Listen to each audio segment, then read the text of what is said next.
नमस्कार, स्वागत है आपका द ग्राउंड रिपोर्ट में। मैं हूं समीर आत्मज मिश्र। त्रिपुरा में शनिवार को मुख्यमंत्री बिप्लब कुमार देब को हटाकर बीजेपी ने मानिक साहा को मुख्यमंत्री बनाया। त्रिपुरा में अगले साल यानी मार्च 2023 में विधानसभा चुनाव होने हैं। साल 2018 में 60 सदस्यीय विधानसभा में बीजेपी को 36 सीटें मिली थीं। ये जीत बीजेपी के लिए इसलिए महत्वपूर्ण थी कि उसने इस राज्य को जीतकर लंबे समय से यहाँ चले आ रहे वामपंथी शासन को खत्म किया था। 2018 में वामपंथी दलों को सिर्फ 16 सीटें ही मिली थीं। डेंटल सर्जन से राजनेता बने मानिक साहा हाल ही में राज्यसभा सांसद बने थे। साहा त्रिपुरा मेडिकल कॉलेज में प्रोफेसर और विभागाध्यक्ष रह चुके हैं और त्रिपुरा क्रिकेट एसोसिएशन के अध्यक्ष भी रह चुके हैं। मानिक साहा 2016 में कांग्रेस पार्टी छोड़कर बीजेपी में शामिल हुए थे और 2 साल पहले बीजेपी ने उन्हें प्रदेश अध्यक्ष बनाया था। मानिक साहा से पहले भी कई नेता ऐसे हैं जो कांग्रेस या अन्य दलों को छोड़कर बीजेपी में आए और अब मुख्यमंत्री बन गए हैं। तो आज हम ऐसे ही कुछ नेताओं की चर्चा करने वाले हैं। सबसे पहले बात अरुणाचल प्रदेश के मुख्यमंत्री पेमा खांडू की। 17 जुलाई 2015 को अरुणाचल प्रदेश के सबसे युवा मुख्यमंत्री बने पेमा खांडू। दिल्ली विश्वविद्यालय से पढ़े लिखे पेमा खांडू अरुणाचल प्रदेश के दिग्गज कांग्रेसी नेता और मुख्यमंत्री रहे दोरजी खांडू के बेटे हैं।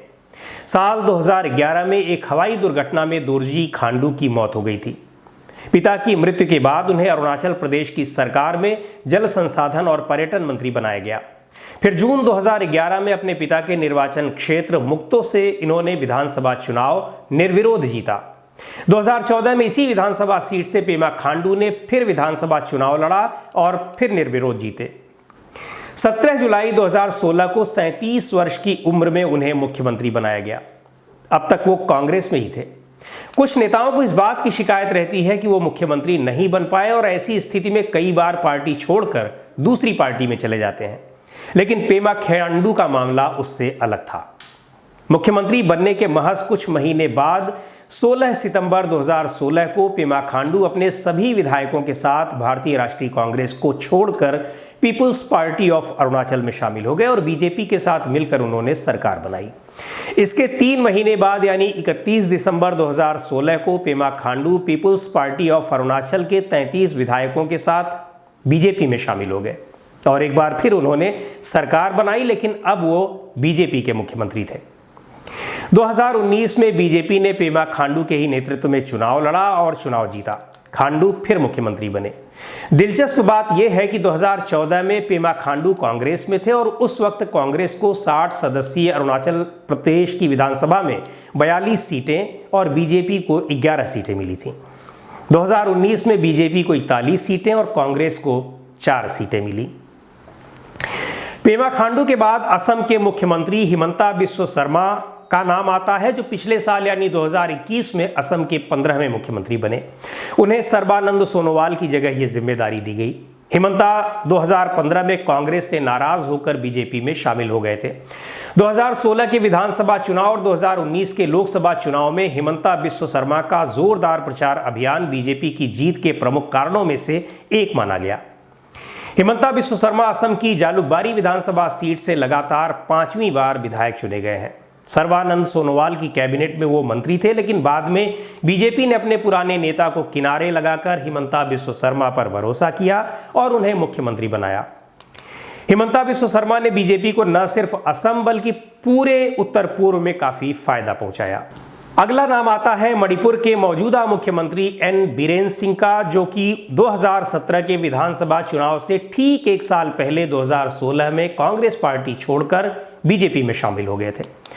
मणिपुर में 15 साल बाद गैर कांग्रेसी सरकार जरूर बनी, लेकिन उसके मुख्यमंत्री एन बीरेन सिंह बने, जो वास्तव में कांग्रेस छोड़कर ही बीजेपी में आए थे। 2022 में बीजेपी ने फिर उनके नेतृत्व में चुनाव जीता। फुटबॉल खिलाड़ी से अपने करियर की शुरुआत करने वाले एन बीरेन सिंह पत्रकार भी रहे हैं। कर्नाटक के मौजूदा मुख्यमंत्री बसवराज बोम्मई को पिछले साल बीएस येदियुरप्पा की जगह बीजेपी ने मुख्यमंत्री बनाया था। बसवराज बोम्मई कर्नाटक के पूर्व मुख्यमंत्री एसआर बोम्मई के बेटे हैं और अपने राजनीतिक जीवन की शुरुआत उन्होंने जनता दल से की थी। जनता दल से वो 2 बार विधायक रह चुके हैं। उत्तर पूर्व और दक्षिण के अलावा उत्तर प्रदेश में भी दूसरे दलों से बीजेपी में आने वाले नेताओं के ऊंचे पद तक पहुंचने की उम्मीदें तब जगी जब बीजेपी ने अपने तमाम पुराने नेताओं को दरकिनार करते हुए बीएसपी से आए ब्रजेश पाठक को डिप्टी सीएम बनाया। ब्रजेश पाठक 2017 के विधानसभा चुनाव से ठीक पहले बीजेपी में शामिल हुए थे। हालांकि कांग्रेस पार्टी की सरकार में मुख्यमंत्री रहते हुए कई लोग ऐसे भी हैं जो बीजेपी में तो शामिल हो गए, लेकिन मुख्यमंत्री बनने का इंतजार ही करते रहे। उत्तराखंड के पूर्व मुख्यमंत्री विजय बहुगुणा और कर्नाटक के पूर्व मुख्यमंत्री एसएम कृष्णा इसी लिस्ट में आते हैं। तो आज के वीडियो में बस इतना ही। अगले वीडियो में हम फिर मिलेंगे किसी नए मुद्दे और नई जानकारी के साथ। द ग्राउंड रिपोर्ट को आपने अब तक सब्सक्राइब न किया हो तो जरूर कर लें। बेल आइकन यानी घंटे जैसी आकृति दबाइए ताकि आपको नए वीडियो के नोटिफिकेशन मिलते रहें। लाइक कीजिए और कमेंट करके बताइए कि वीडियो कैसा लगा। अपने सुझाव भी हमें दीजिए। फेसबुक पर देख रहे हो तो हमारा पेज लाइक कर लीजिए, इंस्टाग्राम पर हमारे पेज को फॉलो कर लीजिए और हमारा ट्विटर हैंडल है टी ग्राउंड रिपोर्ट, इसे भी आप फॉलो कर सकते हैं।